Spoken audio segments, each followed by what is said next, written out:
Hi friends, நம்ம subscriber ஒருத்தர் வந்துட்டு கேட்டிருக்காப்ல, அண்ணா என்னோட தம்பி ஊரில் இருக்காரு, அவர் சிங்கப்பூருக்கு டூரிஸ்ட் விசாவில் வந்து ஸ்கில்டு டெஸ்ட் அடிக்க முடியுமா? அப்படி முடியாது அப்படின்னா ஏதாவது வழி இருக்கா? ஏன் சொல்கிறேன்னா ஏஜென்ட்டுக்கிட்ட 5 லேக் கட்ட சொல்கிறாங்க, அதான் கொஞ்சம் சொல்லுங்கள் பிரதர் அப்படிங்கிற மாதிரி கேட்டிருக்காங்க. நல்லா தெரிஞ்சுக்கோங்க, சிங்கப்பூரில் டூரிஸ்ட் விசாவில் போயிட்டு நீங்கள் ஸ்கில்டு டெஸ்ட் அடிக்கவே முடியாது. அப்போ என்ன தான் வழி இருக்குது அப்படின்னு கேட்டிங்கன்னா, தமிழ்நாட்டில் பார்த்தீங்க அப்படின்னா இப்போ 2026 என்எஸ்டிசி சர்டிஃபிகேட் வச்சிருக்க ட்ரைனிங் சென்டர்ஸ் எல்லாம் இருக்காங்க. அவங்கள்ட்ட நீங்கள் போய் ட்ரைனிங் எடுத்துக்கிட்டு நீங்கள் சிங்கப்பூர் போயிட்டு உங்களால் டெஸ்ட் அடிக்க முடியும். இன்னும் ஒரு சிலர் பிசிஎம் பர்மிட்டில் அங்கே போயிட்டு அங்கே டெஸ்ட் அடிக்கலாம் அப்படிங்கிற மாதிரி சொல்கிறாங்க. ஸோ ஒரு சில கம்பெனி வந்து டெஸ்ட் அடிக்கவும் வைக்கிறாங்க.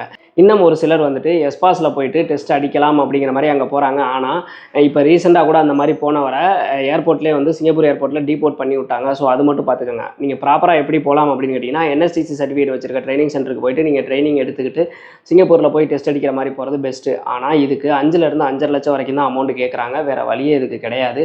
ஸோ நீங்கள் அமௌண்ட் இருந்துச்சு அப்படின்னா போகலாம். நீங்கள் இ பாஸில் போயிட்டு 7 லட்சம் 8 லட்சம் கட்டுறதுக்கு இந்த அமௌண்ட்டை கட்டி நீங்கள் டெஸ்ட் அடிக்க போனீங்க அப்படின்னா உங்களால் சிங்கப்பூரில் வந்துட்டு கிட்டத்தட்ட 60 வயசு வரைக்குமே உங்களால் இருக்க முடியும். அடுத்த டைம் நீங்கள் வேறு கம்பெனிக்கெலாம் மாறுறப்ப இவ்வளோ அமௌண்ட் வந்து கட்டுற மாதிரி தேவைப்படாது. ஸோ என்னை பொறுத்த வரைக்கும் டெஸ்ட் அடிச்சு போகிறது ஒரு பெஸ்ட்டான வழி அப்படிங்கிற மாதிரி தான் சொல்லுவேன். இந்த மாதிரி உங்களுக்கு வேறு ஏதாவது டவுட் இருந்துச்சு அப்படின்னா கமெண்ட் செக்ஷனில் கேளுங்க, கண்டிப்பாக நான் ரிப்ளை பண்ணுறேன். இந்த மாதிரி யூஸ்ஃபுல்லான இன்ஃபர்மேஷன்லாம் தெரிஞ்சது மறக்காம நம்ம சேனலை சப்ஸ்கிரைப் பண்ணி வச்சுக்கோங்க. பாய்.